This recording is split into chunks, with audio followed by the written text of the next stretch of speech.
करुणा सिंधो दीनबंधो जगत्पते गोपेश गोपिका कांत राधा कांत नमोस्तुते तप्त कांचन गौरांगी राधे वृंदावनेश्वरी वृषभानुसुते देवी प्रणमामि हरिप्रिये वाञ्छाकल्पद्रव्यच कृपा सिन्धुभ्येव च पतितानां पावनेभ्यो वैष्णवेभ्यो नमो नमः। श्री कृष्ण चैतन्य प्रभु नित्यानंद श्री अद्वैत गदाधर श्रीवासादि गौर भक्तवृंद हरे कृष्णा कृष्ण कृष्ण हरे हरे हरे राम राम राम हरे हरे हरे कृष्ण। आज आप जोईशुं सर्व आकर्षक कृष्ण। कृष्ण मत्तः परतरं नान्यत् किंचिदस्ति धनंजय मयि सर्वमिदं प्रोत्रम सूत्रे मणिगणा इव। हे धनंजय, मुझसे श्रेष्ठ कोई सत्य नहीं है। जिस प्रकार मोती धागे में गूंथे रहते हैं उसी प्रकार सब कुछ मुझ पर ही आश्रित है। भगवद गीता 7.7। तो 17-7 आम तो बे भाग थे ने। तो सर्व आकर्षक कृष्ण। तो केम कृष्ण ज भगवान, केम कृष्णનું नाम कृष्ण ज આપણે ભગવાન તરીકે માનીએ છીએ। બીજાને કેમ નહીં, આજે આપણે ક્લિયર કરીશું। તો કૃષ્ણ જે છે એનો મિનિંગ શું થાય તે પણ આપણે આજે જોઈશું। કૃષ્ણ જ કેમ એનું નામ છે, ભગવાનનું નામ કૃષ્ણ જ કેમ છે। પણ આપણે કૃષ્ણ વિશે કેટલું જાણીએ છીએ? મોટે ભાગે બ્રહ્માજી એમ કહે છે કે લોકો કહે છે કે હું કૃષ્ણને જાણું છું, બહુ બધા લોકો કહે છે કે અમે કૃષ્ણને જાણીએ છીએ, પણ જ્યાં સુધી મારો સવાલ છે ત્યાં સુધી હું કૃષ્ણ વિશે જરાક અમથું જાણું છું। તો શાસ્ત્રોમાં જે કૃષ્ણ વિશેનું વર્ણન થયું છે એ ખાલી એક બૂંદ બરાબર ભગવાન કૃષ્ણ વિશે વર્ણન કહેવાય। જે ટોટલ બધું વર્ણન જોઈએ તો ભગવાન વિશેની જે વર્ણન છે એનું એમ ભગવાનની રૂપ, ભગવાનની લીલાઓ, ભગવાનના અવતારો અને ભગવાનના અલગ અલગ ગુણો, તો એ બધાનું આપણે જો જોઈએ તો એ અનંત છે, પણ એનું વર્ણન થોડુંક અમથું શાસ્ત્રોમાં થયું છે। જેમ કે અહીંયા ભગવદ્ ગીતામાં ભગવાન પોતે કહે છે, ભગવાન કૃષ્ણ 10મા અધ્યાયનો 40મા શ્લોકમાં 39મા શ્લોકમાં યશ્ચાપી સર્વભૂતાનાં બીજમ તદ અહમ અર્જુન ન તદ અસ્તિ વિના યત્સ્યાન મયા ભૂતમ ચરાચરમ। ભગવાન કહે છે કે મારાથી સત્ય કંઈ જ નથી। Furthermore O Arjun Dhananjay, I am the generating seed of all एक्जिस्टन्स।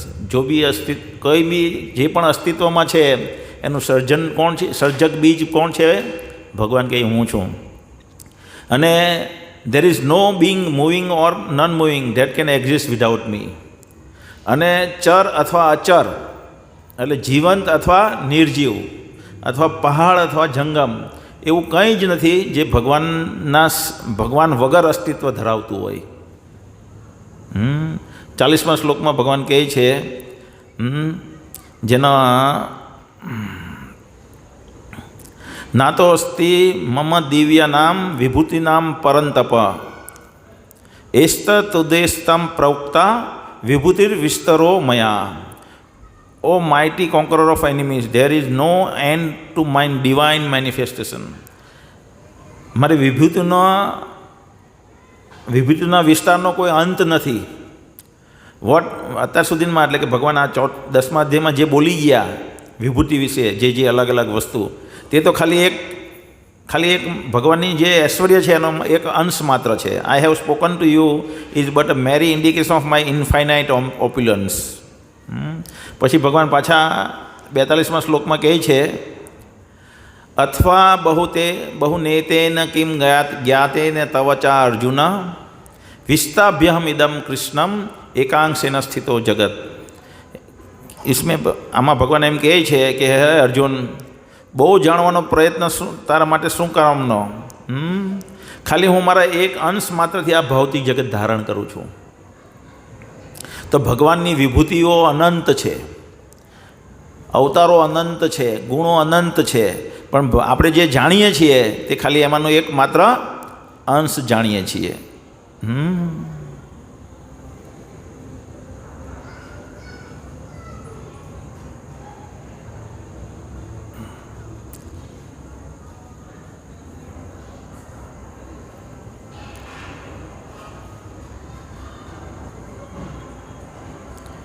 તો આજે આપણે જોઈશું ભગવાન કૃષ્ણની અલગ અલગ વિભૂતિઓ, ભગવાન કૃષ્ણના ગુણ, ભગવાન કૃષ્ણની અલગ અલગ શક્તિઓ, ભગવાન કૃષ્ણના રૂપ, ભગવાન કૃષ્ણની સંગીનીઓ, ભગવાન કૃષ્ણનું ધામ, અને ક્યાં હમ ભગવાન કૃષ્ણ की रासलीला का नकल कर सकते हैं.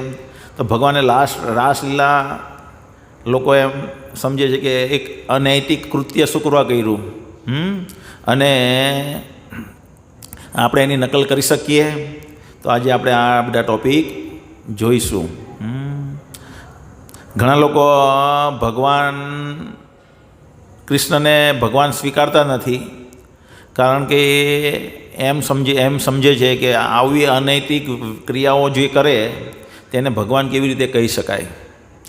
અને અમુક બીજો વર્ગ જે છે, જે માયાવાદી વર્ગ કહેવાય, તો એ ભગવાનની નકલ કરીને એનો લાભ લઈને લોકોની સાથે છેતરપિંડી પણ કરે છે. તો આજે એ પણ આપણે સ્પષ્ટ કરીશું. તો કૃષ્ણનો અર્થ શું થાય? કૃષિ ભૂવાચક શબ્દો ક્ષણચ નિવૃત્તિવાચક તયોરેકમ પરમ બ્રહ્મ कृष्ण इत्यभिधीयते. अर्थात कृष्ण शब्द भगवान के अस्तित्व का आकर्षणीय भाग है. कृष्ण अर्थ है आकर्षण, और अण का अर्थ है आध्यात्मिक आनंद. जब कृष्ण अण से संयुक्त होता है तब वह कृष्ण बन जाता है, जो परम सत्य को इंगित करता है.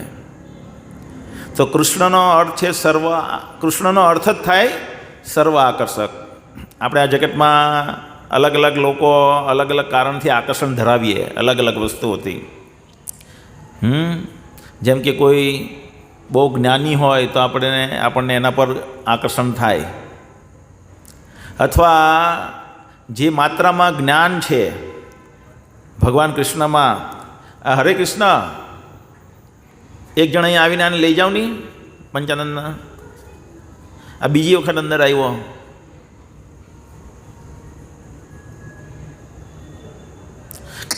એને લઈ જાઓ બહાર.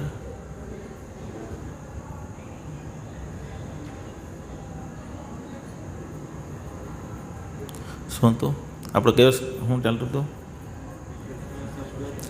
હા, બધા આકર્ષણ ધરાવે.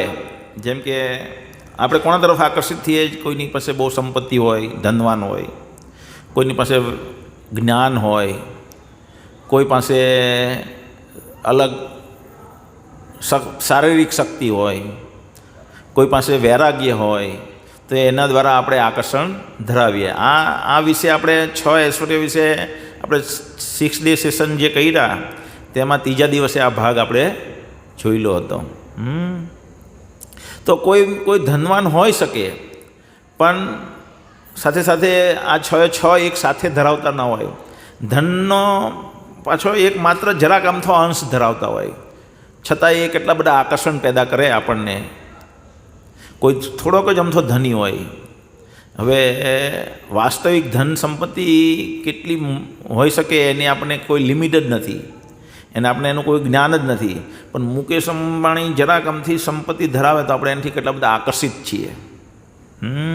કોઈ સુંદર દેખાતું હોય, વાસ્તવમાં સુંદરતા શું છે એનું આપણને અત્યારે કોઈ જ્ઞાન નથી, પણ જરાક અમથી કોઈ ઐશ્વર્યા રાય કે કોઈ હીરો હિરોઈન સુંદરતા ધરાવતી હોય તો આપણે એનાથી આકર્ષિત થઈએ છીએ. તો તમે વિચારો કે આ 6 ઐશ્વર્યો જે છે, કયા કયા 6 ઐશ્વર્યો અહીંયા લખેલા છે? ભગવાનની વ્યાખ્યામાં લખેલા છે. પરાશર મુનિ જે વેદ વ્યાસના પિતા છે તેમણે ડેફિનેશન આપેલી છે તે આજે આપણે જોઈશું. તો એ 6 ઐશ્વર્યો જે ધરાવે અને પૂર્ણ માત્રામાં, ખાલી જરાક અમથામાં આપણને એટલું બધું આકર્ષણ થાય, તો કૃષ્ણ કેટલા બધા આ પૂર્ણ માત્રામાં ધરાવે છે.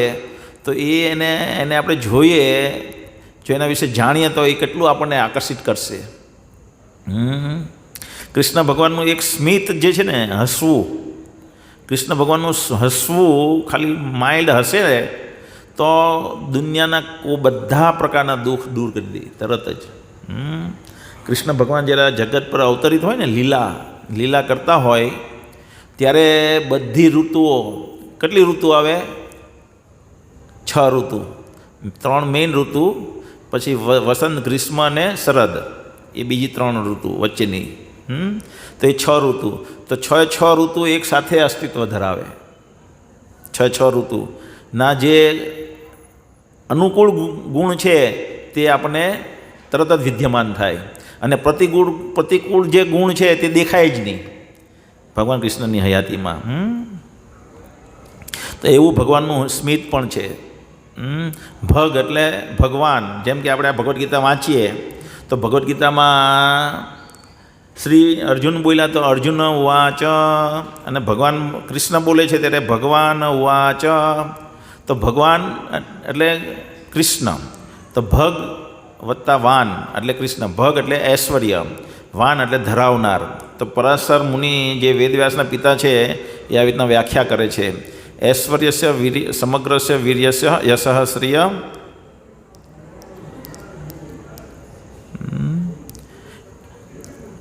ઐશ્વર્યસ્ય વીર્યસ્ય યશઃ સમગ્રસ્ય વીર્યસ્ય યશઃ શ્રિય જ્ઞાન વૈરાગ્ય ચેવ ક્ષણમ ભગ ઇતિ ગણઃ. જો સંપૂર્ણ બલ, સંપૂર્ણ યશ, સંપૂર્ણ ધન, संपूर्ण ज्ञान, संपूर्ण सौंदर्य અને संपूर्ण वैराग्य धारण करते हैं वह भगवान है. આ એક પહેલાં આપણે બીજી 4 લાઈનની ડેફિનેશન જોઈને આ કોર્સમાં, પરમ માલિક, પરમ ભોક્તા, પરમ નિયંત્રક અને પરમ સર્જક. તો એ ભગવાનની બીજી વ્યાખ્યા છે. તો આપણે 1 બાય 1 સંપૂર્ણ બલ ભગવાન કૃષ્ણમાં છે કેવી રીતે, સંપૂર્ણ યશ કેવી રીતના છે, એની ભગવાને અહીંયા જ્યારે અવતરિત થઈને લીલા બતાવી, લીલા કરી ત્યારે એક ઝાંખી માત્ર બતાવી. આની શું બતાવી? ઝાંખી માત્ર. સર્વ વૈભવ, સર્વ શક્તિ, સર્વ સુંદરતા, સર્વ જ્ઞાન અને સર્વ કીર્તિ, સર્વ ત્યાગ. હવે સર્વ સુંદર, ભગવાન કૃષ્ણ એટલા સુંદર હતા એ ગોપીઓ એકબીજાને કહેતી કે પૂર્ણમાસીના દિવસે યમુના તટ પર એક બાળક ઊભું રહી છે અને વાંસળી વગાડે છે ત્રિભંગ આકારમાં. ત્રિભંગ એટલે 3 વખત બેન્ડ થાય છે.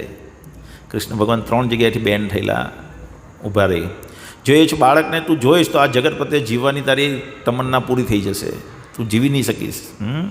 એટલા સુંદર, અને એટલા સુંદર કે બધા પશુ પક્ષીઓ એના તરફ આકર્ષિત થતા હતા. આપણે આ જગતમાં જોઈએ કે એક સ્ત્રી એક પુરુષને આકર્ષી શકે, એક પુરુષ સ્ત્રીને આકર્ષી શકે, પણ એક સ્ત્રી અથવા એક પુરુષ કોઈ પશુને થોડો આકર્ષી શકે પોતાના તરફ. પણ ભગવાન એમની સુંદરતાથી પશુ પક્ષીઓ વૃંદાવનના બધા એમને તરફ, ઇવન નદીઓ પણ એમની તરફ આકર્ષિત હતી. યમુના નદી પણ, ગોપ બાળકો બધા આકર્ષિત હતા. ઇવન લતાઓ, આ બધી જે ઝાડપાન લતાઓ છે એ પણ આકર્ષિત હતી.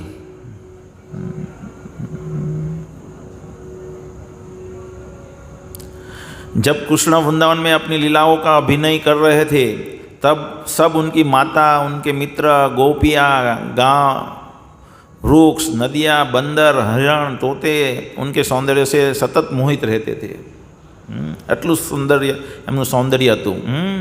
એમની આ નયન છે ને તે ધનુષ આકારના છે, ધનુષ આકારના. એમના હોઠ છે બિંબ ફ્રૂટ જેવા છે. બિંબના એક ફ્રૂટ આવે, ફળ આવે, તેમની આકારના છે.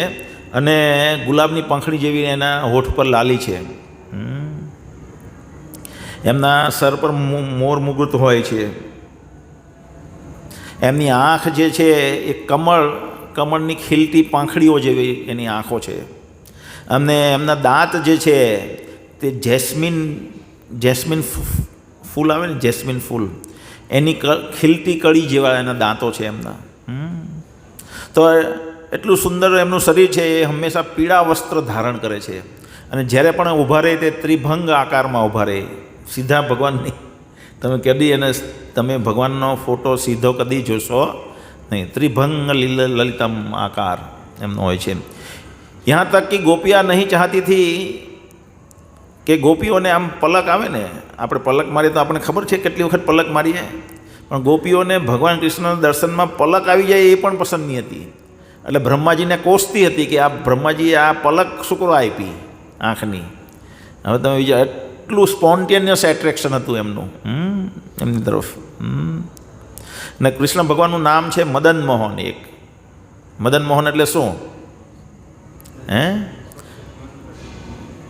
મદન એટલે જે કામદેવ છે તે, તો એ એટલા સુંદર છે કે બધાને પોતાની તરફ આકર્ષે, પણ કામદેવ પણ એના તરફ આકર્ષી જાય ભગવાન કૃષ્ણ પ્રત્યે. એટલા ભગવાન સુંદર છે. રામાનુજાચાર્યનો એક કિસ્સો છે, એ હું તમને પછી બીજી વખત કહીશ, જેમાં એક વ્યક્તિ એક એની પત્નીથી ખૂબ આકર્ષિત હોય અને એને જોયા જ કરે, રાત દિવસ એને જ જોયા કરે, અને મંદિરમાં જાય તો પણ એને મંદિરમાં જાય તો એની સ્ત્રી આમ ચાલે તો પેલા ઊંધો એનો ચહેરો જોઈને ચાલે, છત્રી રાખે માથા પર, તો બધા એની હસી ઉડાવે. તો બધા વૈષ્ણવને થયું કે આ તો બહુ યોગ્ય નહીં કહેવાય. એટલે ભગવાન કૃષ્ણને પ્રાર્થના કરે કે તમે આના પર કૃપા કરો. ભગવાન મોહિનીનું રૂપ બતાવે અને પછી કહે રાત બધાને કે તમે એને કહો કે આનાથી સુંદર રૂપ હું બતાવું તો તું આ જોવાનું, આવી રીતના ચાલવાનું, આવી રીતના કરવાનું બંધ કરી દઈશ? તો કે હા, આનાથી સુંદર રૂપ જોઉં તો હું બંધ કરી દઈશ. તો ભગવાન મોહિનીનું રૂપ લઈને આવે ને એને દર્શન આપે. લાંબી કહાની છે. અહીંયા ભગવાન સુંદરતા વિશેનું વર્ણન છે બ્રહ્મ સંહિતામાં. બ્રહ્માજી કે વેણમ કવંતમ અરવિંદ દલાય તાક્ષમ બરહાવતમ સંસિતમ બુદ્ધ સુંદરંગમ. ભગવાનના અંગની કાંતિ જે છે એ વાદળ જે છે ને, વાદળ બ્લુઇશ વાદળ હોય ને એના જેવી છે, પણ એ જે હ્યુ છે એ એક્ઝેક્ટ એટલો મોહિત કરનારો છે. ખાલી આ તો આપણને એક્ઝેક્ટ કેવું છે તો આપણે અત્યારે કલ્પી નહીં શકીએ. ખાલી એક ઈશારો કરવા માટે એમ કહે કે આ વાદળની જે ઘટા હોય બ્લુ કલરની, એની જેવો એના શરીરની અંગની કાંતિ. બરહાવતમ સંસિતમ બુદ્ધ સુંદર અંગમ કંદર્પ કોટિ કમનીય વિશેષ શોભમ गोविंदम आदि पुरुषम तम हम भजामी. जो वेणु बजाने में दक्ष है, कमल की पंखड़ियों जैसे और जिनकी प्रफुल्ल नेत्र है, जिनका मस्तक मोरपंख से आभूषित है, जिनके अंग नीला बादलों जैसे सुंदर है और जिनकी विशेष शोभा करोड़ों कामदेवों को भी लुभाती है, उन आदि पुरुष भगवान गोविंद का मैं भजन करता हूँ. બ્રહ્માજી ગાય છે. તો ભગવાન એટલા સુંદર છે. હવે બીજો ગુણ શું છે? જ્ઞાનમય, સર્વજ્ઞાન. ભગવાન ભગવદ્ ગીતાનું જ્ઞાન આપી દે છે 45 મિનિટમાં, આખી ભગવદ્ ગીતાનું જ્ઞાન આપી દે. અને અર્જુન જે મૂંઝવણમાં છે એ 45 મિનિટનું જ્ઞાન સાંભળીને નષ્ટ મોહ, એનો મોહ નષ્ટ થઈ જાય છે. બ્રહ્માજી એને એક વખત ડાઉટ જાય છે, આ બ્રહ્મ વિમોહન લીલા કરે છે ભગવાન, અને બ્રહ્માજીને પણ જ્ઞાન આપે છે. બ્રહ્માજીને એક વખત મોહ ઉત્પન્ન થાય છે કે આ ભગવાન કૃષ્ણ, આ નાનોમથું બાળક કૃષ્ણ થોડું હોઈ શકે ભગવાન. તો ભગવાન એક લીલા કરીને એને જ્ઞાન આપે છે. પછી ભગવાન ભગવદ્ ગીતામાં કે ઇમમ વિવસતે યોગમ પ્રોક્તાવાહન અહમ અવયમ. આ પહેલાંમાં ચિત્રમાં ભગવાન સૂર્યદેવને જ્ઞાન આપી રહ્યા છે. સૂર્યદેવે વિવસ્વાનને આપ્યું. ભગવાન કૃષ્ણએ સૂર્યદેવનું નામ છે વિવસ્વાન. વિવસ્વાન મનુને આપ્યું, મનુએ ઇક્ષ્વાકુને આવ્યું. એવી રીતના જ્ઞાન આગળ ચાલતું રહ્યું રાજા પરંપરાના કુળમાં. પછી ભગવાન ભગવદ્ ગીતામાં કહે છે વેદાહમ સમતતાની વર્તમાની ચ અર્જુન ભવિષ્યાણી ચ ભૂતાની ન माम तो वेद कश्चन. हे अर्जुन, श्री भगवान होने के नाते मैं जो कुछ भूतकाल में घटित हो चुका है, जो वर्तमान में घटित हो रहा है और जो आगे होने वाला है वह सब कुछ जानता हूँ. मैं समस्त जीवों को भी जानता हूँ किंतु मुझे कोई नहीं जानता. खाली આપણે આના જન્મ પહેલાં શું હતા એ આપણે નથી જાણતા, આપણે પોતે. અને થોડાક સમય પછી આપણી સાથે શું થવાનું છે એ પણ આપણે નથી જાણતા. નેક્સ્ટ 10 મિનિટ કે 15 મિનિટ પછી શું થવાનું એને પણ એના વિશે પણ આપણને જ્ઞાન નથી. તો પછી ભગવાન કહે છે કે બધા જેટલા પણ જીવો છે આ જગતમાં, આ બ્રહ્માંડની અનેક બ્રહ્માંડને જેટલા પણ સર્જનમાં જેટલા પણ જીવો છે એનું બધું વર્તમાન ભવિષ્યમાં એ શું કરશે એ પણ જાણે છે, વર્તમાન પણ જાણે છે, અને ભૂતકાળમાં શું કરેલું હતું એ પણ જાણે છે. આ છે ભગવાન સર્વજ્ઞાનમય. ભગવાનનું જ્ઞાનનું કંઈ લિમિટ નથી. ભગવદ્ ગીતાના 7મા અધ્યાયના 26મા શ્લોકમાં બોલે છે ભગવાન, બહુની મે વ્યતીતાની તાવચા જન્માની તાવચા અર્જુન તાન્યહમ વેદ સર્વાની ન ત્વામ વેત્થ પરંતપ. श्री भगवान ने कहा तुम्हारे तथा मेरे अनेक जन्म हो चुके हैं, मुझे तो उन सबका स्मरण है, किंतु हे परंतप तुम्हें उनका स्मरण नहीं रह सकता. તો ભગવાન કહે છે કે આ બધું હું જાણું છું. કેમ જાણે છે ભગવાન? કારણ કે ભગવાન માટે વર્તમાન છે બધું. ભગવાન માટે કોઈ ભૂતકાળ આવતો નથી. આપણે ગયા જેમ કે ભગવાનના ધામમાં ભૂત ને ભવિષ્ય છે નહીં. ભગવાનના ધામમાં ખાલી વર્તમાન કાળ છે. કેમ? કારણ કે એમ ત્યાં બધું દિવ્ય છે, અને ભગવાન જ્યારે અહીંયા અવતરિત થાય છે ત્યારે પણ એમનો દેહ દિવ્ય હોય છે. આપણો દેહ ભૌતિક હોય છે, એટલે આપણો દેહ બદલાઈ જાય છે. એની સાથે સાથે જ્ઞાન જે એ દેહમાં ધારણ કરેલું એ આપણે ભૂલી જઈએ છીએ. પણ ભગવાનને એવું હોતું નથી. ભગવાન દરેક દેહમાં અવતરિત થાય અને એ દિવ્ય દેહમાં જ હોય, એટલે એ ભગવાન કદી ભૂલતા નથી. એટલા માટે ભગવાન આગળ કીધું કે વેદાહમ સમતતાની વર્તમાની ચ અર્જુન ભવિષ્યાણી ચ ભૂતાની ન મામતુ વેદ કશ્ચન, કે હું બધાનું ભવિષ્ય, ભૂતકાળ અને વર્તમાન જાણું છું. વેદો નારાયણ સાક્ષાત, બધા વેદનું જ્ઞાન છે. આપણે વાંચી પણ નહીં રહીએ વન ટાઈમ, આજ લાઈફ ટાઈમમાં એક વખત વાંચી પણ નહીં કે બચપણથી શરૂ કરીએ તો વેદ એટલો મોટો વેદ વિભાગ છે. એ ભગવાનમાંથી પ્રગટ થાય છે. વેદો સાક્ષાત નારાયણ. વેદાંતકૃત વેદ ચાહમ, ભગવદ્ ગીતામાં ભગવાન 15મા અધ્યાયમાં કે વેદાંતના કૃતા અને એનો જાણકાર હું છું. તો ભગવાનનો આ ત્રીજો ગુણ જ્ઞાનમય. કૃષ્ણ સર્વશક્તિશાળી. જો ભગવાન કૃષ્ણએ એમનું શક્તિનું ખાલી પ્રદર્શન કરવા માટે જ્યારે અવતરિત થયા તે 7 માસના બાળક છે ખાલી, અને 7 માસના બાળકે ટચલી આંગળી ડાબા હાથની ને એના નખ ઉપર ગોવર્ધન પર્વત ધારણ કર્યો. એ 22 કિલોમીટરનો રેડિયસ ધરાવે છે. અત્યારે પણ ગોવર્ધનમાં તમે જાઓ, ગિરિરાજ ગોવર્ધન, તો તમને હયાત દેખાય છે. આપણે પરિક્રમા કરશું, તમે બધા તકશો તો આપણે વૃંદાવનની યાત્રા કરશું દિવાળી પર. તો આ ગોવર્ધનની પરિક્રમા કરવાની હોય છે ચાલતા ચાલતા. ભગવાને બકાસુર, કેટલા બધા અસુરને, નાના બાળક હતા ને મારી નાખ્યા. 3 માસના હતા ત્યારે પૂતના નામની રાક્ષસુરીને મારી નાખી. કાલિયા નાગ 1000 ફેણવાળો હતો, એના પર ભગવાને એને લોહી ઓકાવી દીધું. પછી એની રાણીઓએ પ્રાર્થના કરી ત્યારે ભગવાન એને છોડ્યો.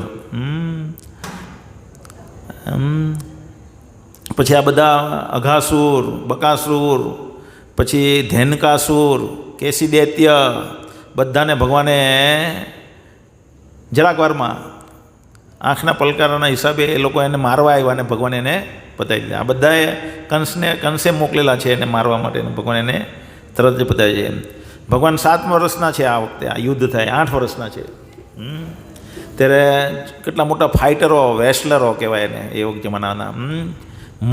કેટલા ચાણૂર, મુસ્તિક ને ચાણૂર ને પેલો કવલિયા, હાથી, બધાને ભગવાન કૃષ્ણ તરત જ નાશ કરે છે.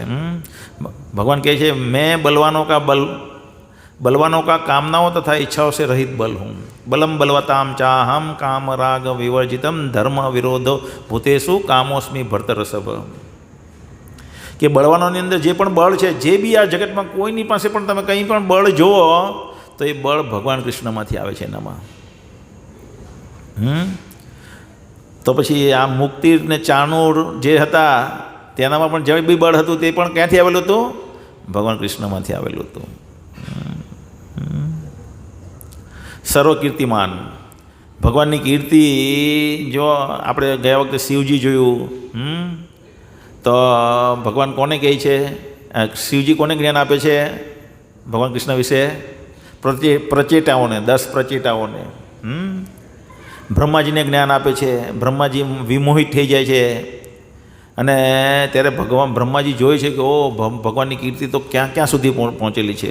તો આપણને એમ થાય કે ભગવાન એટલા બધા કીર્તિમાન છે તો લોકો એને જાણતા કેમ નથી? આપણને એક પ્રશ્ન થઈ શકે.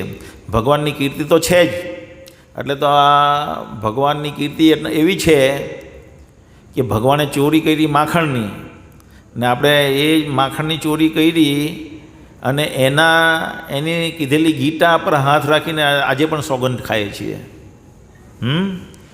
અને એણે કરી ચોરી તો આપણે એને ઘૃણા નથી કરતા. જય રણછોડ, જય રણછોડ, ચોરી કરનારની જય હો, ચોરી કરનારની જય હો, એવું આપણે ગાઈએ છીએ. તો આ એની કીર્તિ છે. તો આપણને એમ થાય કે એ ભગવાન જો આટલા બધા કીર્તિ ધરાવતા એટલા બધા લોકો જાણતા નથી કેમ? તો જ્યારે આપણે સ્ટ્રક્ચર ઓફ યુનિવર્સ જોઈશું, આ ભૌતિક બ્રહ્માંડનું જે સ્ટ્રક્ચર છે એમાં ધરતી છે એ આ બાલની અંદર નાની એમથી જૂ પડી જાય ને એટલું છે, એટલી જ અમથી છે. કેટલી અમથી છે? નાની અમથી એક જૂ પડી જાય એટલી. તો હવે એને એટલા ભાગના બી અમુક લોકો ન જાણતા હોય તો ભગવાનને એનાથી શું ફરક પડે?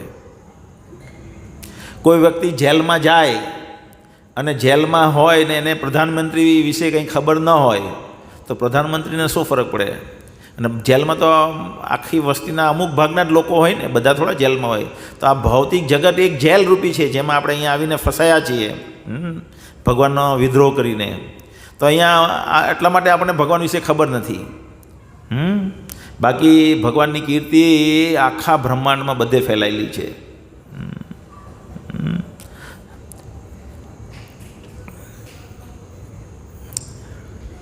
ભગવાનનું એક નામ છે ઉત્તમ શ્લોક. એટલે શાસ્ત્રોમાં કેટલાઓ શ્લોક એના દિવ્ય ગુણનું ગુણગાન કરે છે. અનંત શેષ, જેના પર આ બ્રહ્માંડ ટકેલું છે અત્યારે, આ એક બ્રહ્માંડ જે અનંત શેષ જે છે એ સર્જનની શરૂઆતથી એની 1000 ફેણો વડે ભગવાનનો મહિમા ગાઈ રહ્યા છે. હજી પણ એના ગુણગાનનો ખતમ થયા નથી. કેટલા વર્ષ થયા એના?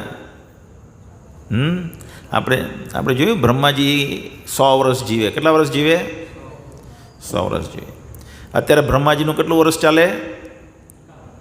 51મું વર્ષ ચાલે ને 28મું યુગ ચક્ર ચાલે. 28મી યુગ ચક્રના અંતે કલયુગ ચાલી રહ્યો છે. આ વૈદિક કેલેન્ડર છે. એક ચતુર્યુગ એટલે કેટલા? એક ચતુર્યુગ એટલે સતયુગ, ત્રેતા, દ્વાપર અને કલયુગ. સતયુગ એટલે 27,28,000 વર્ષ, 17,28,000. 12,96,000 એટલે ત્રેતા, 8,64,000 એટલે દ્વાપર, 4,32 એટલે કલયુગ. આ 4 યુગનો સરવાળો કરો એટલે 43,20,000 વર્ષ. આવી રીતે તમે આ એક મહાયુગ કહેવાય આને. 4 યુગને એક મહાયુગ ગણો અને એ મહાયુગ 1000 વખત ફરી જાય. સતયુગ આવે, ત્રેતા આવે, દ્વાપર આવે અને કલયુગ આવે. કલયુગના અંત પછી પાછી સતયુગની સ્થાપના થાય, ત્રેતા, દ્વાપર, કલયુગ. પાછી સતયુગની સ્થાપના થાય, ત્રેતા, દ્વાપર, કલયુગ. એવી રીતના 1000 વખત ફરે એટલે બ્રહ્માજીના 12 કલાક થાય. 43 લાખ ગુણ્યા 1000 કેટલા? 43,20,000 ગુણ્યા 1000 ત્યારે બ્રહ્માજીના 12 કલાક થાય. એટલી જ એમની રાત્રિ. એટલી એમની રાત્રિ. એટલા એને ગુણો 365 ત્યારે એમનું 1 વર્ષ થાય. એવી રીતના 51 વર્ષ થયા. 51 વર્ષ પૂરા થઈને આ યુગ ચક્ર જે 4 ગણ્યા ને એવી રીતના એ 4 યુગ 28 વખત પતી ગયા છે. અને 27 વખત પતી ગયા છે. 28માં ચાલી રહ્યું છે અને એમાં કલયુગનો અંત શરૂઆતનો ભાગ ચાલી રહ્યો છે. ખ્યાલ ને? ત્યારથી અનંત શેષ ભગવાન કૃષ્ણનો મહિમા ગાઈ રહ્યા છે. હજી પણ ગવાઈ રહ્યો આટલા લાંબા વર્ષથી. આગળ વર્ણન છે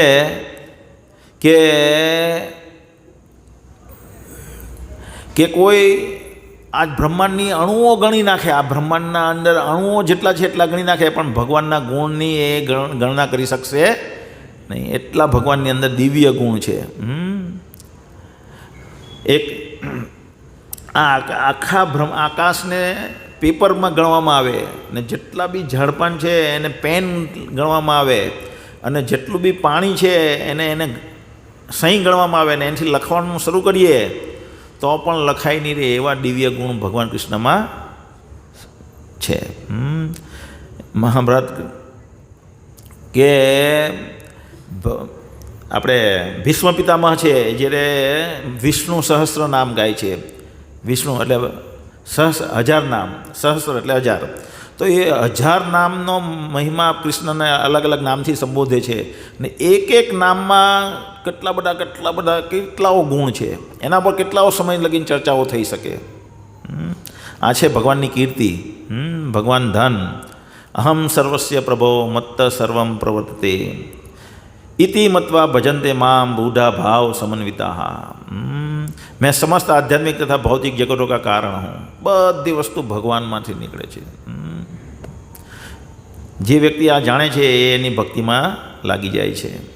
એટલે ભગવાન અનંત કોટી બ્રહ્માંડના માલિક છે. અહીંયા ભગવાનનું આ બ્રહ્માંડના માલિક છે, પછી આધ્યાત્મિક જગતના પણ માલિક છે. ને એ જગત શેનું બનેલું છે? ચિંતામણીથી. ચિંતામણી પ્રકર સદ્મસુ કલ્પવૃક્ષ લક્ષા શ્રુતેષુ સુરભીરભિપાલ્યંતમ લક્ષ્મી સહસ્ર શતસંભમ સેવ્યમાનમ गोविंदमादि पुरुषम तम हम भजामी. मैं उन आदि पुरुष भगवान गोविंद का भजन करता हूँ जो लाखों कल्पों वृक्षों से घिरे हुए चिंता मणि समूह से निर्मित भवनों में कामधेनु गायों का पालन करते हैं, एवं जो असंख्य लक्ष्मियों तथा गोपियों द्वारा सदैव प्रागढ़ आदर और प्रेम सहित सेवित है.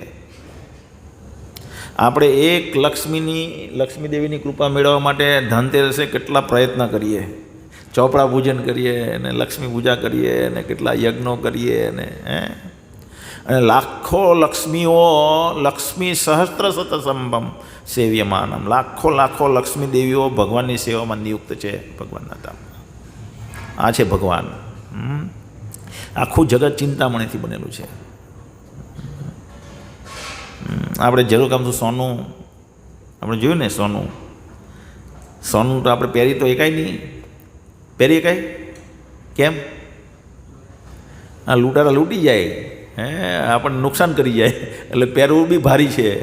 બહુ શક્તિવાન હોય, 2-3 બોડીગાર્ડ નહીં રાખીએ કે ત્યાં લગીને સોનું પહેરવું આપણા માટે ભારી છે. અને પહેર્યું તો કોઈ છીનવી જાય, એટલે આપણે શું કરીએ, અને બેંકમાં મૂકીએ, ખાલી 2 દિવસ લગ્ન પૂરતું પહેરીએ, પાછું લોકરમાં મૂકીએ, અને લોકરની ચાવી તિજોરીમાં આપણા ઘરમાં, અને તિજોરીની ચાવી આપણા ટકિયા નીચે. એવી અત્યારે સ્થિતિ છે. અને આખું જગત સોનાનું બનેલું છે ચિંતામણીથી. કૃષ્ણ સર્વત્યાગી. તો આ ચૈતન્ય ચરિતામૃતમાં એક કથા છે કે ભગવાન, એક બ્રાહ્મણ હોય એ ભગવાનના ત્યાગથી એટલો બધો મોહિત હોય કે એ રડે છે ભગવાનના ત્યાગની ભાવના જોઈને, એના ભક્તો પ્રત્યે એને રડવું આવે છે. અને એ ભગવાન કૃષ્ણને રામાયણમાં ભગવદ્ ગીતાના ફોટો જોઈ, પાર્થસારથી ફોટો છે ને ભગવાન કૃષ્ણનો, જ્યાં ભગવાન એના સારથી બને છે અર્જુનના, તો એ ફોટો જોઈને એ હંમેશા રડ્યા કરે છે. એને થાય કે ભગવાન કેટલા મહાન છે, એટલા બ્રહ્માંડના નાયક છે. એ એક સામાન્ય, એટલે એક અર્જુનના સારથી એક સેવક બની જાય છે. આ જગતમાં આપણે એવો કોઈ વ્યક્તિ જોઈશું કે નાનામાં નાનું કાર્ય કરતો હોય, એવો જેટલો મોટો માણસ એટલો તો દૂર ભાગે નાના કામથી. રાજસૂય યજ્ઞ થયો, અહીંયા આવી ગયો, તો રાજસૂય યજ્ઞ થયો ત્યારે જેટલા પણ લોકો યુધિષ્ઠિર મહારાજના રાજસૂય યજ્ઞમાં ભાગ લેવા આવ્યા, તો એ પહેલાં મિટિંગ થઈ કે કોણે શું કાર્ય કરવાનું.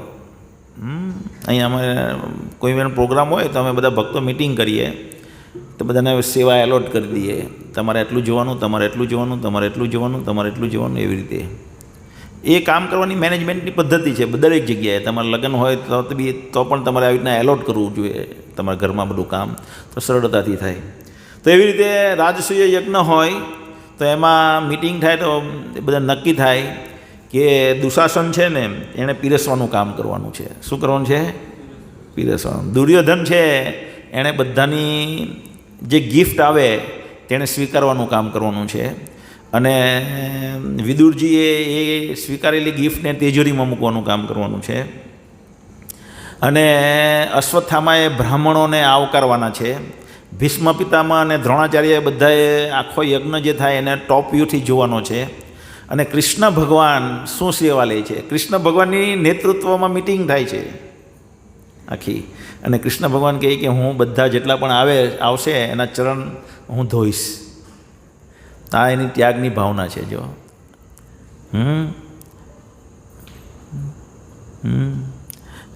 તો એમની રાણીઓથી તરત જ ડિચેટ અનાસક્ત હતા. ત્યાગ છે એનામાં. રાણીઓ અહીંયા રહીને 6 મહિના હસ્તિનાપુર રહેતા ભગવાન. ગોપીઓ અક્રૂરજી લેવા આવે છે મથુરા લઈ જવા માટે વૃંદાવનની, તરત જ ભગવાન રેડી, બધું છોડીને. તો આ ભગવાનનો ત્યાગ છે. હવે ભગવાનની અલગ અલગ શક્તિએ તો ભગવાન બહુ બધી અલગ અલગ શક્તિઓના માલિક છે. પરાશેવ શક્તિ વિવિધે શ્રેતે સ્વાભાવિકી જ્ઞાન બલ ક્રિયા ચ. પુરુષોત્તમ ભગવાન की विविध शक्तियाँ है. ભગવાન બહુ બધી અલગ અલગ શક્તિઓના માલિક છે. જેમ કે આપણે બધા ભક્તિમાં અત્યારે હજી કનિષ્ઠ શક્તિ શ્રદ્ધા છે. કેવી શ્રદ્ધા છે? કનિષ્ઠ શ્રદ્ધા. હવે એ કનિષ્ઠ શ્રદ્ધા પાકી ક્યારે થાય? જેમ કે અમને અત્યારે અમે બધા જે ધોતી પહેરીએ, તમારા જેવા હતા 15 વર્ષ 20 વર્ષ પહેલાં, ત્યારે કાચી શ્રદ્ધા પાકી ક્યારે થઈ? કે ભગવાનની કૃપા શક્તિ જે છે, ભક્તિ કૃપા શક્તિ, એ ભગવાન આપણને પ્રદાન કરે ત્યારે આપણી શ્રદ્ધા પાકી થાય. એટલે એ કેવી રીતના થાય? ઓટોમેટિક થશે? નહીં, આપણે બતાવવું પડશે. આપણે તાત્પર્ય બતાવવું પડશે. આપણે ભાવનાઓ કેળવી, આપણે ભગવાન આપણા હૃદયમાં બિરાજમાન છે. ઈશ્વર સર્વભૂતાનામ હૃદયેષુ અર્જુન તિષ્ઠતિ. ભગવાન આપણા હૃદયમાં બિરાજમાન છે. અને એ બિરાજમાન છે, એ જાણે છે કે આને કેટલી તીવ્રતાથી મને જાણવો છે, કેટલી તીવ્રતાથી મારી ભક્તિમાં, મારી સેવામાં લાગવું છે. એ જોશે ત્યારે એ આપણને સામેથી આપશે. એવી રીતના ભગવાન બહુ બધી અલગ અલગ શક્તિઓ છે. મુખ્યત્વે 3 શક્તિ છે. વિષ્ણુ શક્તિ પરા પ્રોક્ત ક્ષેત્રજ્ઞ તથા પરા અવિદ્યા કર્મ સંજ્ઞાનામ તૃતીય શક્તિ રિષ્યતે.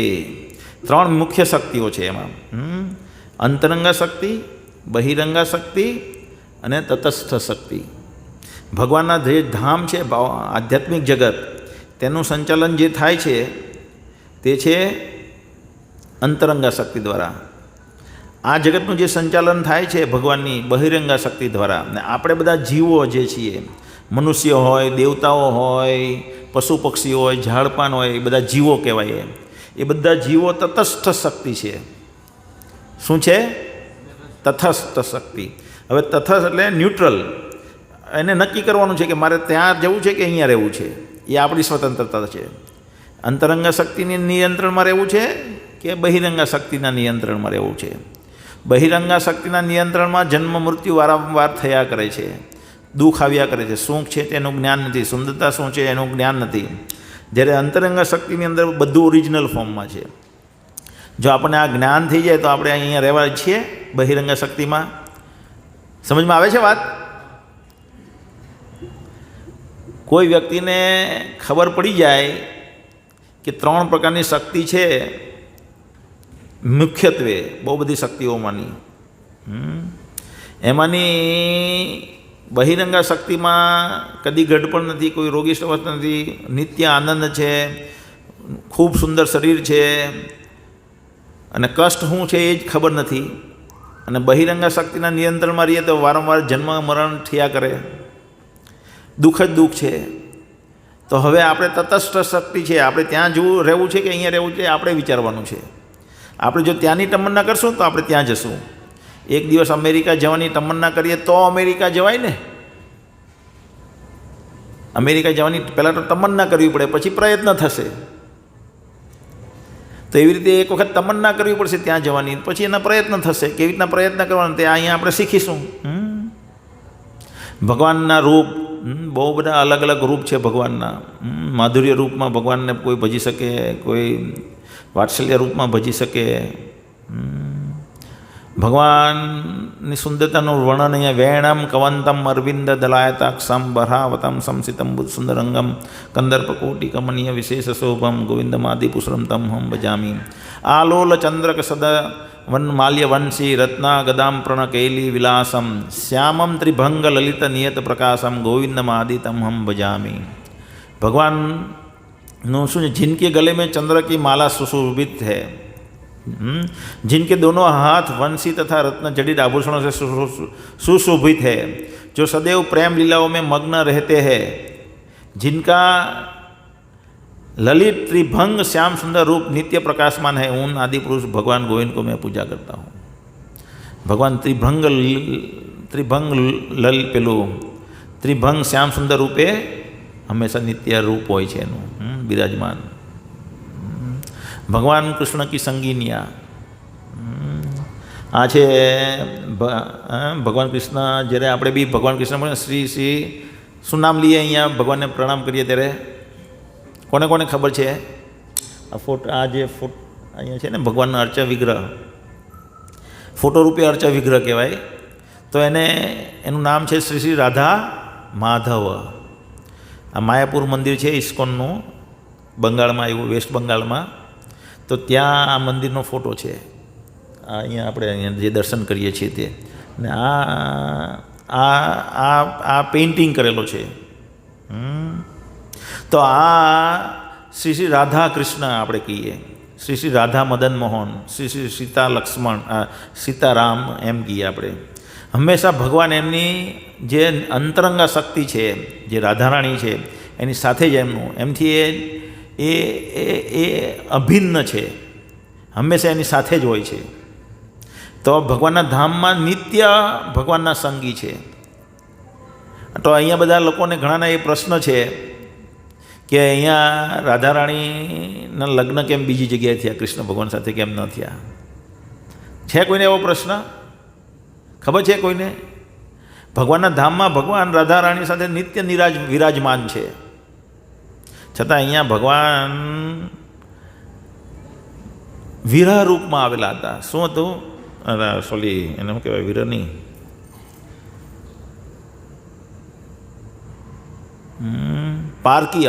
પારકીય ભાવ જે છે એનો રસ આસ્વાદન કરતા હતા ભગવાન. પારકીય ભાવ એટલે શું? કે પોતાની પત્નીને, કારણ કે એમ બધી એની પત્નીઓ જ છીએ આપણે, પણ જે બધા આપણે હમણાં આગળ જોઈશું કે આપણે પણ ભગવાનની પત્નીઓ જ છીએ વાસ્તવમાં. તો પોતાની પત્નીને છોડીને બીજાની પત્ની બધાને બહુ મધુર વધારે લાગે.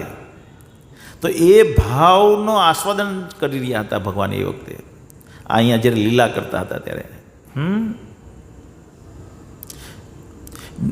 दिव्य देवी श्रीमती राधा रानी भगवान श्री कृष्ण की प्रत्यक्ष अर्धांगिनी है. वे समस्त लक्ष्मियों में प्रधान है. वे सर्व आकर्षक भगवान को आकृष्ट करने के लिए समस्त आकर्षण से युक्त है. ये भगवान की आदि अंतरंगा शक्ति है. आ भगवान की अंतरंगा शक्ति એટલે રાધા રાણીનો ત્યાં વહીવટ ચાલે, અહીંયા દુર્ગા દેવીનો વહીવટ ચાલે આ જગતમાં. ભગવાન કૃષ્ણ કા ધામ. તો ભગવાન દ્વિભુજ રૂપે ઉપરનું ગુલાબવાળું ફૂલ છે તેમાં રહે, એ ગોલોક વૃંદાવન કહેવાય. નીચે આ ભૌતિક જગત છે. દેવી મહેશ હરિધામ. બ્રહ્માજી ગાય છે બ્રહ્મ સંહિતામાં, દેવી મહેશ હરિધામ સુતેસુ તેસુ. કે દેવી ધામ એટલે આપણું આ જેમાં દુર્ગા દેવીનું ધામ છે, નીચેનું કાળું તે, એની ઉપર મહેશ ધામ, જે આ બે બ્લુ ફૂલ છે ને તે, ને આ બ્લેકની વચ્ચેનો જે વાદળવાળું વાતાવરણ જગ્યા છે તે મહેશધામ છે. તેની ઉપર નારાયણ લોક, જ્યાં ભગવાન કૃષ્ણ વિષ્ણુ રૂપે, નારાયણ રૂપે ચતુર્ભુજ 4 હાથવાળા ભગવાન રહે. અને આ જે છે નીચે બ્લેક, એનાથી ડબલ પેલું બ્લુવાળો વિસ્તાર છે, અને બ્લુવાળાથી ડબલ ગુલાબવાળો, એટલે ગુલાબવાળું જે પેલું છે કમળ, તેમાં વિસ્તાર છે. તો એ ગોલોક વૃંદાવન છે, એ ભગવાન કૃષ્ણનું ધામ છે. ભગવાન કૃષ્ણ કે ગુણ, તો ભગવાન કૃષ્ણ કેટલા ગુણ યુક્ત છે? શિવજીની લીલામાં સ્થિતિમાં આપણે જોયું ને 64 ગુણ. તો આપણે એ વખતે આ 50 ગુણ છે. સુંદર શરીર, શારીરિક લક્ષણ એ પણ આપણે આગળ જોઈશું, કેવા લક્ષણ હોય ભગવાનના શરીરમાં.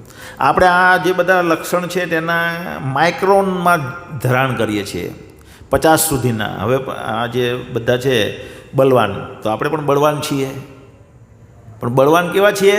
ભગવાનના જે ગુણ છે, બળવાન ભગવાનમાં જે બળ છે એનું માઇક્રોનના આપણામાં એ ગુણ છે. તેજવાન, આપણામાં બી ઘણા લોકો તેજવાન હોય, તો એ તેજવાન હોય છે. તો એવી રીતે આ બધા ગુણો છે પણ એકદમ નિમ્ન કક્ષામાં આપણામાં છે આ 50 ગુણ. આ બધા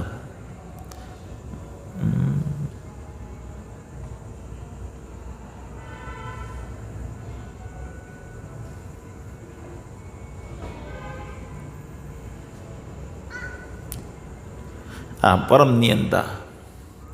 પરમ નિયંત્રણના આપણે નિયંત્રણ કરીએ ને, આપણા ઘરમાં વહીવટ કરવા જઈએ ને, આપણા ઘરમાં આપણું વહીવટ કરવા જઈએ, પણ કેવો આપણે નિયંત્રણ, આપણે કયા નિયંતા છે? હું આ ઘરનો નિયંત્રણ કરતા છું, જો મારી પત્ની મને આ કહેવા દે તો. ખ્યાલ આવે ને? એવો નિયંત્રણ કરતા છું. એટલે મને મારી પત્ની અનુમતિ આપે તો હું આ બોલી શકું કે હું આ ઘરનો નિયંતા છું. આપણે એવા નિયંત્રિત, એટલે આપણે અલ્પ માત્રામાં નિયંત્રણની શક્તિ ધરાવીએ છીએ. પછી આ શિવજી 5 ગુણ ધરાવતા હતા. શિવજી अपरितन सर्वज्ञ चिर नूतन सच्चिदानंद समस्त योग सिद्धियों में से युक्त. પછી આ 4 ऊपर बीजा 5 गुण आ नारायण धरावता था. उनके पास अचिंत्य शक्ति है, अनेक शरीर में असंख्य ब्रह्मांड उत्पन्न होते हैं, समस्त अवतारों के मूल उद्गम है, वे अपने द्वारा मारे गए शत्रुओं को भी मुक्ति देने वाले हैं. એટલે ભગવાન કૃષ્ણ કોઈને પણ મારે તો એનું જન્મ મરણનું ચક્કર પૂરું થઈ જાય. જન્મ પછી યુવા થવું, પછી ગઢપણ આવવું, પછી રોગીશ થવું ને મૃત્યુ થવું, પાછું જન્મવું, પાછું યુવા થવું, પાછું રોગીશ થવું, ગઢપણ આવવું ને મૃત્યુ આવવું, એ ચક્રમાં આપણે ફસાયેલા છીએ. તો ભગવાન કૃષ્ણ આવીને જો કોઈને મારી નાખે તો જેટલા પણ યુદ્ધભૂમિમાં મરી ગયા કુરુક્ષેત્રના, એ બધાને ભગવાને મુક્તિ આપેલી. પછી આ 60 ગુણ બીજા ઉપરના 4 ગુણ કૃષ્ણમાં છે. શું છે? वे अद्भुत लीलाओं के करता है, विशेषता उनकी बाल लीलाएँ. બાલ લીલાઓ ભગવાન એટલું બધું આકર્ષણ ધરાવે બધાને કે લોકો જરા પણ એના વગર રહી નહીં શકતા હતા. સ્પોન્ટેનિયસ આકર્ષણ હતું એમનાથી. वे अपनी बंसी बजाकर सारे ब्रह्मांडों के जीवों को आकर्षित करते हैं. एक वक्त वांसળી છોડી દે વગાડવાનું, ભગવાન શરૂ કરે તો બધા લોકો એના તરફ આકર્ષિત, આખું જગત સ્ટેન્ડ સ્ટીલ થઈ જાય, ઊભું રહી જાય. वे अद्भुत भगवत प्रेम से युक्त भक्तों द्वारा घिरे रहते हैं. प्रेम माधुर्य, उनका सौंदर्य एवं स्वरूप अद्भुत है, जो सारी सृष्टि में अद्वितीय है. એની કમ્પેરિઝનમાં, એના સુંદરતાની કમ્પેરિઝનમાં કોઈ આવી શકે નહીં. તો આ 64 ગુણ ભગવાનમાં છે.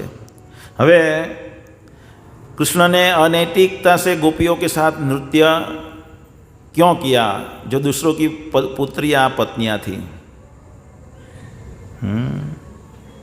તો ભગવાન જ્યારે આ રાસલીલા રમે છે, પછી ભગવાન શું બતાવે છે કે આ પહેલાં તો આ રાસલીલા નૈતિક છે કે અનૈતિક તે આપણે સમજવાનો પ્રયત્ન કરીએ. તો ભગવાન કૃષ્ણ જ્યારે આ લીલા કરી તો એનો મહિમા કોણ ગાયો? મહિમા કેટલા બધાએ ગાયો છે, કેટલા બધા ચૈતન્ય મહાપ્રભુએ ગાયો આ લીલા, કે આ રીતે ભગવાનની જે પૂજા કરી એ સર્વશ્રેષ્ઠ પૂજા છે. પહેલાં ગોપીઓ કોણ છે? ગોપીઓ એ છે ભગવાનના આગલા જન્મમાં બધા ઋષિઓ જે છે, ભગવાનના કોણ કોણ અલગ અલગ જે વ્યક્તિઓ ભગવાન જ્યારે અવતરિત થવાના હતા ત્યારે ભગવાનને એની લીલામાં સહાય કરવા માટે ભગવાનના ધામથી બધા એના પાર્ષદો આવ્યા હતા. બીજું આ બ્રહ્માંડમાં જેના પુણ્ય પૂરતા માત્રામાં વિકસિત થયા હતા એ ઋષિઓ હતા. અને અને સ્વર્ગમાંથી અનેક દેવતાઓ એમને મદદરૂપ થવા આવ્યા, તે ગોપીઓ તરીકે અવતરિત થઈ હતા. એ બધા એના અંશ છે. મમે વાંશો જીવલોકે જીવભૂત સનાતન, એટલે ભગવાન એના માલિક છે. બધા આ જેટલી બી ગોપીઓ છે એના માલિક છે. હવે આપણે ચાલતા ચાલતા જઈએ અને દ્રાક્ષની લારીવાળો મળી જાય ને 2 દ્રાક્ષ અંદરથી ખાઈ લઈએ તો પેલો આપણા પર ગરમ થઈ જાય કે નહીં થઈ જાય? થઈ જશે ને. પણ એ લારીવાળો પોતે ખાવા જાય તો ખાય કે? તો એની માલિકી છે, એની માલિકી છે, ખાય કે. એવી રીતના વાસ્તવમાં ગોપીઓના માલિક એના પતિ નથી, કારણ કે એના પતિના પણ માલિક કોણ છે? ભગવાન કૃષ્ણ છે. પિતાહમ જગત માતા ચ, ભગવાન 9મા અધ્યાયના 17મા શ્લોકમાં કહે છે. એક મિનિટ,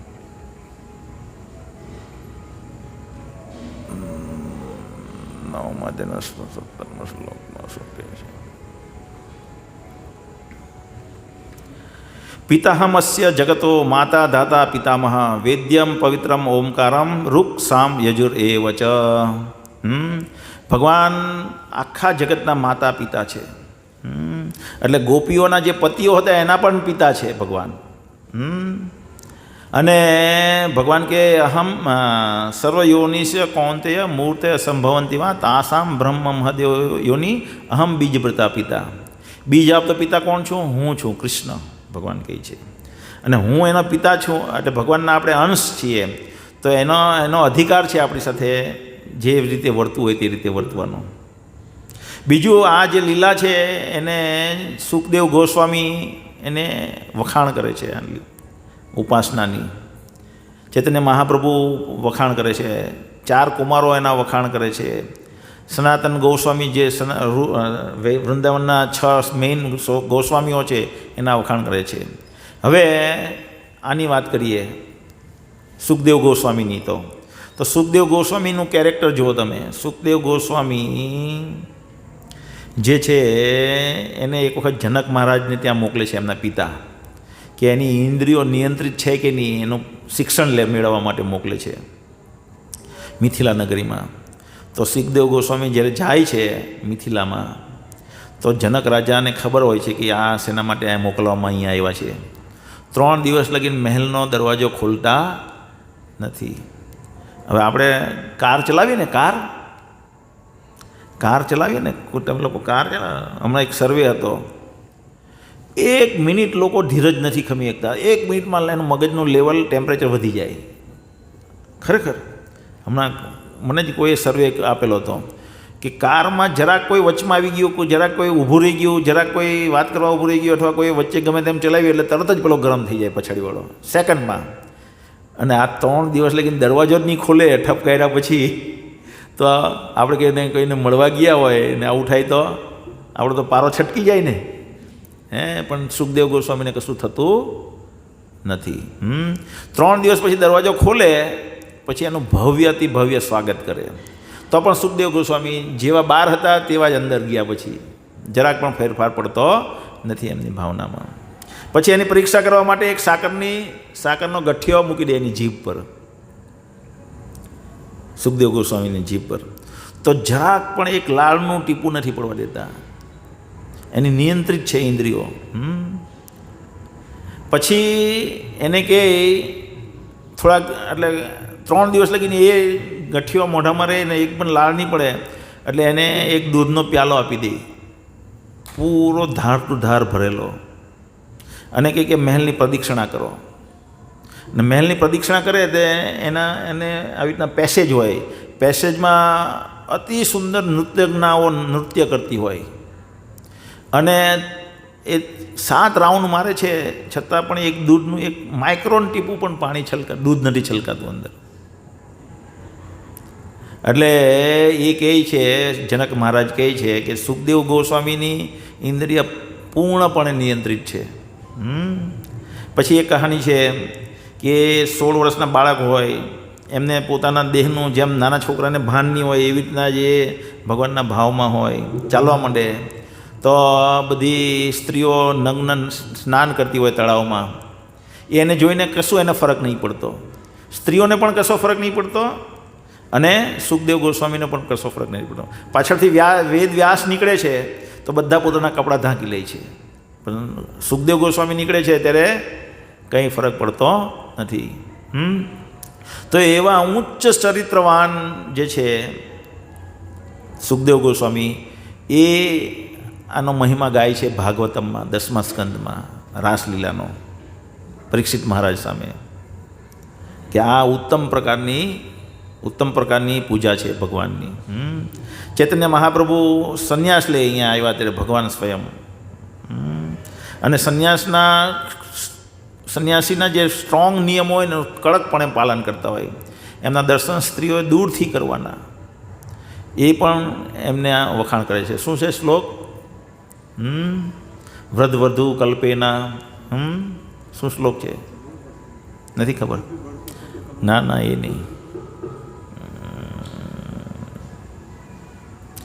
તો એમાં એક વર્ણન કરે છે ચૈતન્ય મહાપ્રભુ કે આ જે ઉપાસના છે એ સર્વશ્રેષ્ઠ ઉપાસના છે. તો આવા વ્યક્તિઓ જ્યારે વખાણ કરે છે તો એ સામાન્ય લીલા ન હોય તો જ વખાણ કરે ને, નકર આપણી જેવા આપણી માનસિકતામાં શું છે કે ભોગવિલાસની ભાવનાઓ છે, ભોગવિલાસની ભાવનાઓ છે. જ્યારે ભગવાન મથુરામાં જાય છે ત્યારે આ એક કુબ્જા નામની સ્ત્રી એમને મળે છે, જે એકદમ કદરૂપી હોય, એની ખૂંધ નીકળી ગયેલી હોય, અને પણ ભગવાનને એને ચંદનનો લેપ લગાવી આપે પ્રેમથી, જે કંસ માટે લઈ જતી હોય, પણ હવે કંસ જે કરવાનું તે મારું કરે, પણ મને આ બે બાળકો બહુ ગમે છે, અને એને લેપ લગાવી આપે. અને ભગવાન શું કરે, એનું ગાલ પકડે ને એક પગ પર પગ મૂકે ને એને ખેંચે, એટલે એકદમ સુંદર સ્ત્રી બની જાય તરત જ, એકદમ સુંદર. પછી એ ભગવાનનો સંગ કરવા માંગે, બહુ આકર્ષિત થઈ જાય. આટલી બધી આકર્ષિત થઈ જાય તો ભગવાન કહે કે અમે તને પછી તારા ઘરે આવશું. અને પછી પેલો રંગરેજ મળી જાય આગળ, ધોબી, જે ઇસ્ત્રી કરવાનું કામ કરતો હોય અને બધા કલરને રંગાન કરવાનું કરતો હોય, એ ગરમ ભગવાન કૃષ્ણ એની પાસે કપડાં માંગે કે આ કપડાં અમને આપો થોડાક આમાંના, અમે આગળ દરજી પાસે સીવડાવી લઈશું અમારા માપના. એટલે ધોબી પેલો રંગરેજ હોય ને તે બહુ ગરમ થઈ જાય, કારણ કે તમે કોણ લલ્લુ પંજુ આવી ગયા, જોરમાં બરાડા પાડવા માંડે, આ તો રાજા કંસના કપડાં છે, તમને શરમ લાગે છે, શું માંગી રહ્યા છો? એટલે ભગવાન એને કહે તું અમને આપી દઈશ તો તારું સૌભાગ્ય થઈ જશે, તારી જિંદગીમાં તને કમી નહીં રહે, આ જિંદગીમાં કોઈ પણ ચીજનો અભાવ નહીં રહેશે. અને પેલો માનતો નથી એટલે ભગવાન એનું ડોક કાપી નાખે હાથથી, આંગળીથી. ભગવાનના કોઈ પણ અંગ તલવારનું કામ કરી શકે. તો કોઈને એમ લાગી શકે કે ભગવાન આ તો પેલો રંગરેજ છે એ તો એના માલિક જે છે રાજા, એના માટે કામ પૂરું બરાબર કરતા હોય. એના માલિક છે હતો ને, કોણ? કંસ એના માલિક છે, એના માટેનું કર્તવ્ય કરતો હોય તો પણ ભગવાને એનું ડોકું કાપી નાખ્યું. પણ અહીંયા ભગવાન એ પ્રદર્શિત કરવા માગે છે હું સર્વોપરી માલિક છું. શું કહે છે?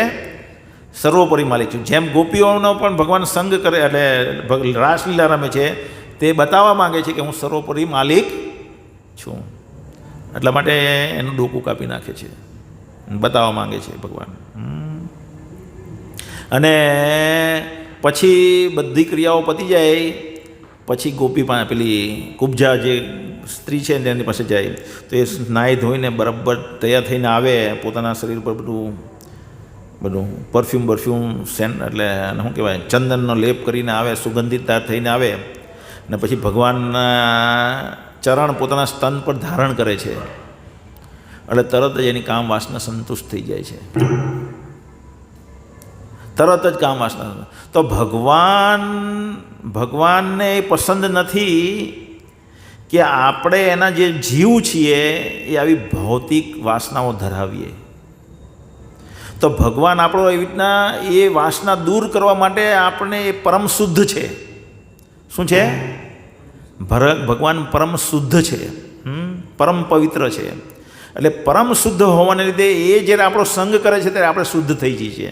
અત્યારે આપણે દૂષિત ચેતનાઓને લીધે સળગી રહ્યા છીએ અંદરથી, અને આપણે આપણી જેવા બીજાને ગણીએ છીએ. ભગવાનને પણ એવી જ રીતે ગણી રહ્યા છે.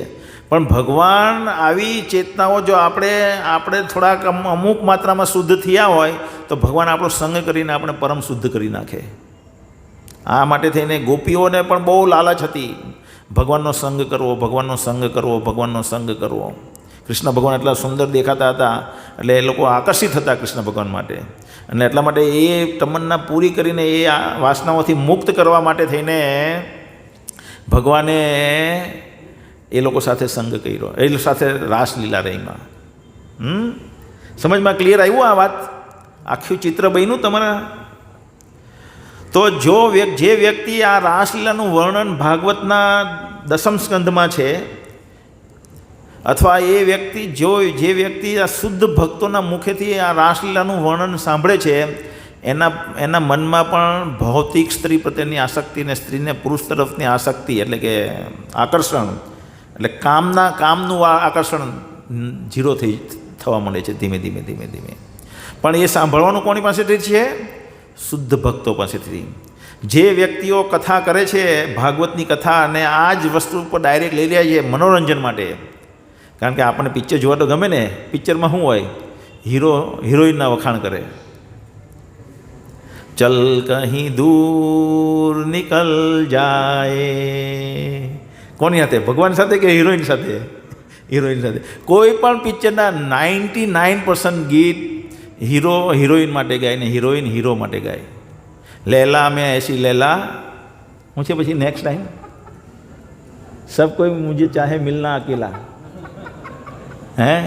તો આવા બધા ગીત છે. તો એક સ્ત્રી પ્રત્યેના આકર્ષણના ગીત છે.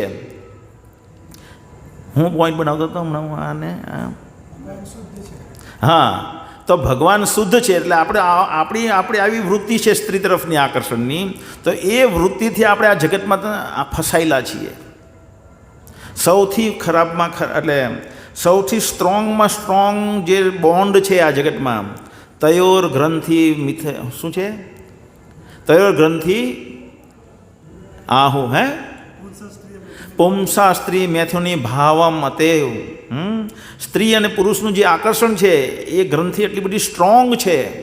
જેમ કે દારૂનો નશો હોય તો એ પણ એક ગ્રંથિ છે ને, સિગરેટનો નશો હોય એ પણ એક ગ્રંથિ છે. તો એ ગ્રંથિ, સિગરેટ છૂટી જાય, ડ્રગ્સ છૂટી જાય, પણ સ્ત્રી તરફનું આકર્ષણ છે જન્મથી આપણને આ જગતમાં ફેરવી રહ્યું છે. એ આ લીલા સાંભળવાથી આપણે મુક્ત થઈએ છીએ અને ભગવાનના ધામમાં જવાના અધિકારી બનીએ છીએ. તો આ ભગવાન એટલા માટે રાસલીલા કરે છે અને આપણને એ સાંભળવાથી આપણું પણ કલ્યાણ થાય છે. તો આપણે સાંભળવાની કોની પાસેથી છે? જે ભગવાનના શુદ્ધ ભક્તો છે એની પાસેથી. જે આ બધી વાસનાઓથી મુક્ત થયા છે. પેલા લોકો શું કરે? કથાકારો જે પિક્ચરમાં આપણને શોખ છે એવો જ પિક્ચરનો માહોલ બનાવી આપે ત્યાં કથામાં. પિક્ચરમાં માહોલ હોય ને, આ જ સ્ત્રી પુરુષનું ગીતનું ચાલતું હોય ને તેવું જ કથામાં માહોલ કરે. એટલે પેલા મહારાજની કથામાં બહુ મજા આવી. મજા જ આવે ને, કારણ કે તું પિક્ચરની જગ્યાએ અહીંયા પિક્ચર જોઈ આવ્યો. તો એ કથા સાંભળવાથી તારું કલ્યાણ થવાનું નથી. તો આપણે કથા સાંભળવાની છે પણ ભગવાનના શુદ્ધ ભક્તોના મુખેથી. હરે કૃષ્ણ.